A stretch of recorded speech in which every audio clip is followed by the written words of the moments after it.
네, 2021년 7월 17일 이종훈입니다. 자꾸 일들이 많아서 자꾸 나오게 되네요. 한번 다뤘던 주제지만 또 변화가 있어 정리를 하겠습니다. 박영수 특검을 특검하라. 문재인의 사법 엉터리였죠. 정상화로 가겠느냐? 가는 것으로 보일 수도 있다. 이야기 좀 해보겠습니다. 지난번 제 방송에서 경찰이 국민권익위원회에 박영수 특검은 공무원이냐 아니냐 유권 해석을 부탁한 거에 대해서 제가 상당히 비판을 했는데 국민권익위가 의외로 끌지 않고 빨리 답변을 줬습니다. 특별검사는 해당 사건에 관해 검사와 같거나 검사에 준용되는 직무와 권한, 의무를 지닌 점이 있어 검사로 보는 것이 합당하다. 이렇게 유권 해석을 해줬습니다. 물론 박영수 씨는 뭐라 그랬는가 하면 나는 공무원이 아니다. 공무를 수탁한 개인, 사인이라고 주장했습니다. 이게 바로 이게 왜 이러는가 하면 이동훈 조선일보 논설위원, 그 다음에 이모 현직 부장검사는 바로 김영란법 위반 혐의로 김모 씨로부터 금품을 받았으니까 입건이 됐는데 이 양반은 특검이라서 경찰이 입건을 바로 하지 않고 권익위에 유권 해석을 부탁했는데 검사다 이렇게 유권 해준 거죠. 아니 이걸 이렇게 유권 해석 해봐야 되나요? 특검법 자체를 내가 다 보여드릴게요. 제 3조에 보게 되면은 특별검사를 어떻게 임명하게 돼 있는가 하면은 검찰총장 뽑는 거랑 똑같습니다. 특별검사 후보 추천위원회를 만들어서 거기 2명을 후보를 추천하면은 그 중에 1명을 특별검사로 임명해야 됩니다. 대통령이. 검찰총장 임명하고 똑같죠. 그럼 특별검사 추천 후보위원회는 어떻게 구성하느냐? 이건 7명의 위원으로 구성한다. 제 4조에 있습니다. 그리고 누굴 임명하는가 하면 법무부 차관, 법무행정처 차장, 대한변협회장, 그 다음에 학식과 덕망이 있다고 판단되는 사람에서 국회에서 추천하는 사람 4명을 하고 이 4명의 위원은 누가 임명하는가 하면 국회의장이 하게 되게 돼 있습니다. 그러니까 특검 후보 추천위원회는 국회가 구성하는 겁니다. 당연직 4명을 제외하고 나머지. 그렇게 해서 거기서 2명을 추천해주면 대통령이 임명하는 겁니다. 검찰총장 임명 과정하고 거의 비슷하죠. 그리고 제5조에 보게 되면 특검은 어떤 사람이 될 수 있느냐가 돼 있는데 대한민국 국민이어야 된다. 공무원법에 따른 공무원에 해당될 수 있어야 된다. 뭐 이래 쭉 설명. 이거 보게 되면은 공무원 임명 절차와 거의 비슷합니다. 공무원이죠. 특별검사가 공소를 유지하고 기소를 하지 않습니까? 검사랑 똑같이 하는데. 근데 이거를 유권 해석을 이제 받아갖고 뒤늦게 했습니다. 박영수 전 특검이죠. 지금 사표를 냈지만. 그는 다 아시겠지만 전 수산업자, 수포항의 수산업자고 하는 김모 씨로부터 포르쉐를 제공받고 그게 문제가 될 것 같아서 나중에 250만 원을 줬다는 겁니다. 근데 김영란법, 청탁금지법은 공직자는 직무와 관련성과 관계없이 같은 사람에게 1회에 100만 원, 연간 300만 원을 초과하는 금품을 받으면 처벌한다고 되어 있습니다. 포르쉐를 잠시 빌려 썼다고 주장하는데 그 가격이 250만 원이라고 누가 책정한 가격인지 모르지만 박영수 씨가 줬다 그랬는데 이걸 포르쉐를 한 번 제공받은 건데 그걸 100만 원 넘어가니까 어떻게 해야 되나요? 검찰이 이제 이렇게 되면 입건을 하겠죠. 입건을 해서 한 다음에 기소 의견을 할지 안 할지 모르는데 이때 기소를 송치를 할 때 검찰로 할까 공수처로 할까 굉장히 궁금합니다. 저는 일단은 공수처로 가야 된다고 봅니다. 왜? 아까 제가 이제 그 특검법을 쭉 설명해서 하나 건너뛰었는데 그 특검법 2조인가에 보게 되면 특법은 고검장에 해당하는 예우를 한다고 되어 있습니다. 검찰총장보다는 낮고 고검장, 지검장보다는 높습니다. 그렇게 하게 되어 있거든요. 그 공수처법은요.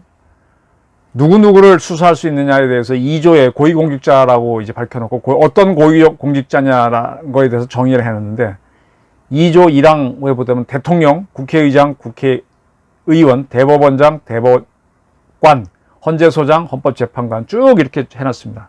그리고 나중에 가면 카에 가면 검찰총장이 있고 파에 판사 및 검사가 있습니다.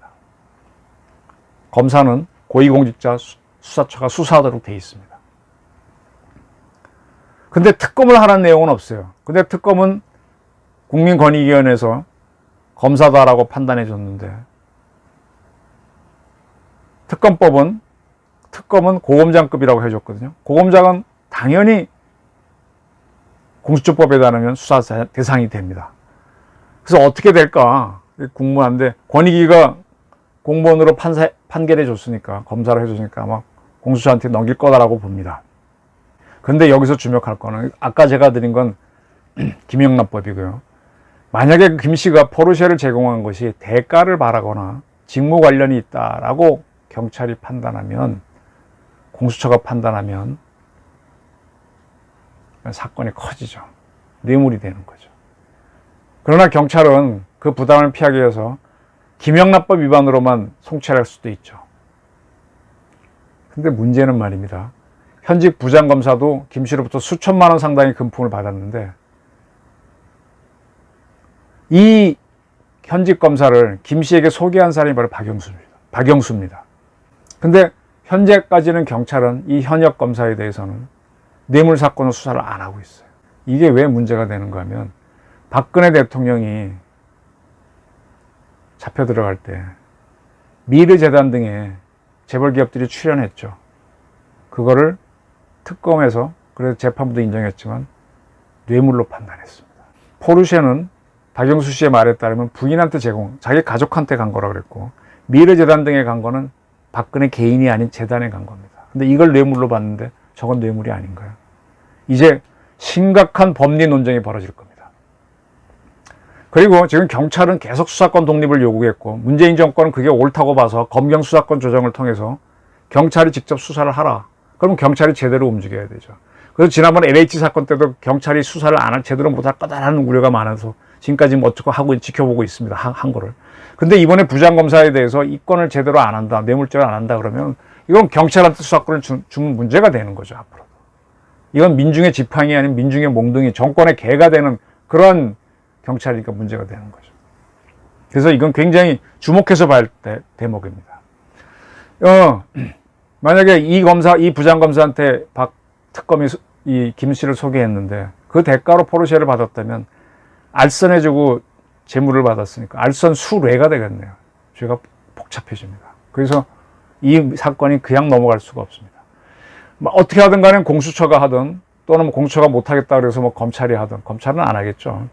하게 되면 공수처가 해야 되는데, 이 기소를 하게 되면 박근혜 탄핵 수사의 격은 완전히 땅에 떨어집니다. 문재인 정권은 뭐가 달라? 똑같네. 당신네도 적폐 대상으로 수사를 받아야 됐네. 이렇게 시비가 일어납니다. 그리고 이제 세간의 관심은 포르쉐의 용처에 대해서 향할 겁니다. 박영수 씨는 부인은 뭐 벤츠를 타고 있어서 꼭 포르쉐를 필요치 않아서 반환했다 그러는데, 벤츠도 굉장히 비쌉니다. 근데 포르쉐를 왜 빌려야 됐지? 좀 이해가 안 돼요. 왜 빌렸지라는 질문이 나올 겁니다. 거기에 대한 조사가 있겠죠. 빌렸다면 보통 빌릴 때 돈을 줘야 되는데 나중에 돈을 줬다. 그리고 고액인데 현금을 줬다. 좀 이해가 안 되죠. 그런 것들이 이제 밝혀져야 되죠. 이 부분이 또 흥미로운 거는, 박영수를 기소하게 되면은 그 특검의 수사팀장으로 있던 사람이 윤석열 씨입니다. 그럼 윤석열과 관계는 없는지, 부장검사를 한때 김 씨를 소개했다니까 여기는 없는지 이것도 봐야 되죠. 윤석열 씨도 한번 검증을 제대로 해봐야 됩니다. 줄리라든지 뭐 이런 거 갖고 하지 말고 이걸로 한번 새로운 걸로 들어가 봐야죠. 이렇게 되면서 뭔가 문재인 정권이 그동안 자기네가 적폐 수사네 하고 했던 것들이 부메랑에 대해서 딱 자기한테 돌아오고 있는 겁니다. 또 하나, 많은 보도가 나왔지만은 한명숙 전 국무총리를 수사했던 수사팀에 대해서 법무부가 합동감찰을 했습니다. 그리고 발표를 했는데, 박범계 장관은 검찰의 부적절한 수사 관행이 확인됐다고 주장을 했습니다만 근거는 제시하지 못했고, 지금 와서 보니까 부적절한 수사 관행이 뭐야? 없잖아. 박범계 장관이 거짓말했네.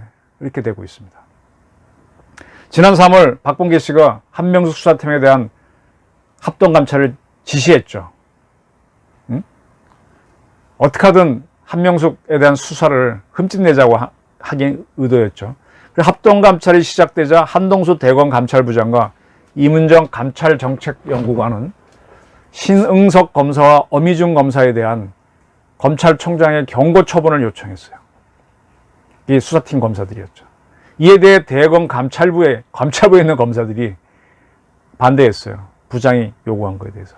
불기소권에 대해 무턱대고 경고할 수는 없다. 차라리 대검감찰위원회 회부에 위원들의 의견을 들어보자라고 주장을 해서 대검감찰부는 외부 인사 8명 등 9명으로 구성된 감찰위원회를 열었는데 첫날 회의에서 위원들이 시효가 다 지난 사건에 대해서 감찰이 여는 것 자체가 부적절하다라 그래서 제대로 안 되는 거죠. 결국 이제 대검이 고집을 부리니까 감찰위를 열어도 되는지 법무부에 문의하자라는 것만 합의하고 끝냈습니다. 그 문의를 받은 법무부는 난감하죠. 왜냐하면 법무부 자체에서도 이미 시효 3년입니다. 지난 건데 감찰위를 왜 여는 무의미하다. 의견이 있었던 거거든요. 그럼에도 불구하고 법무부는 감찰위 개최가 가능한 의견을 내줍니다. 그래서 감찰위가 열렸는데 감찰위는 신응석 검사에 대해서는 무혐의, 어미중 검사에 대해서는 불문, 징계 사유는 있지만 징계는 하지 않는 것이 타당하다. 이런 결정을 내렸습니다. 그리고 박 장관은 대검도 감찰위 결론에 승복하라고 했습니다. 그럼 아무것도 아니네요. 근데 왜 박범계 씨는 검찰의 부적절한 수사 기능이 확인됐다 꼽지 않습니까? 물론 한 검사, 어미중 검사에 대해서 징계 사유는 있지만 징계하지 않는다라는 그런 것 때문에 한 것 같은데 징계 사유가 뭔지 밝혀보든지. 그리고 그게 그렇게 거대한 사건인지. 왜 이렇게 말도 안 되는 감찰위원회를 열었냐? 한동수 대검 감찰부장의 고집인데 이 대검 한동수 부장은요, 조국 장관이 사퇴하기 직전에 인사를 해서 감찰부장에 임명한 사람입니다. 문정권이 고집을 부렸던 사법이 줄줄이 실패합니다. 윤석열 검찰총장을 징계하려다 실패했죠.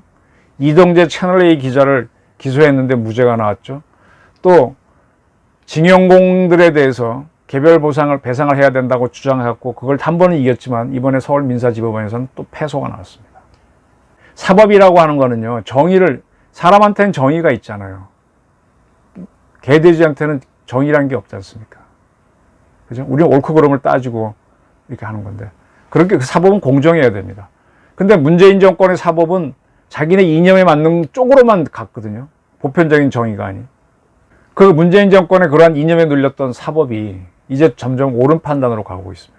이러한 사법부가 앞으로 월성 1억일 경제성 조작에 대해서 어떤 판단을 할지, 또 김학의 씨의 출금을 불법으로 막은 거기에 대해서 어떤 판단을 할지가 주목이 됩니다.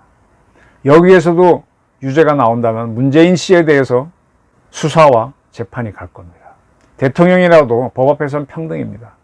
대통령이 통치권자라고 마구 하는 건 군주예요. 그도 법에 의한 통치를 해야 됩니다. 그걸 어겼으면 처벌을 받아야 됩니다. 박근혜도 이미 그렇다고 해서 처벌했으니까 문 대통령 빠져나가지 못합니다. 그리고 이제 이걸 쭉 보면서, 이번에 검경 수사권을 조정을 해놨는데 저는 경찰은 수사를 하는 게 맞다고 보고 기소는 검찰이 하는 게 맞습니다. 그 둘은 분리를 하고, 다만 경찰이 하는 수사 중에 일부를 검찰이 수사지휘를 해야 됩니다. 저는 검찰이 직접 수사하는 건 반대입니다. 요거는 그대로 갑시다. 검찰이 직수를 하게 되면요, 무리한 기소를 합니다. 그건 하지 말고요. 요건 그대로 두되 공수처를 만든 거는 문제라고 봅니다. 대한민국에는 2개의 검찰이 있으면 싸움이 벌어질 수밖에 없어요. 대한민국에 2개의 군대가 있으면 싸웁니다. 대한민국에 2개의 정부가 있으면 싸웁니다. 2개의 학교가 있으면 서로 경쟁하잖아요. 많은 학교 있으면 경쟁하잖아요. 그러다 보니까 서열이 만들어서 문제가 되는데 다수가 있으면 경쟁할 수밖에 없습니다. 정부는 하나여야 됩니다. 공수처 없애야 됩니다. 그런데 문정권은 중수청이라고까지 따로 만들려고 했죠. 이런 거는 없애야 되죠.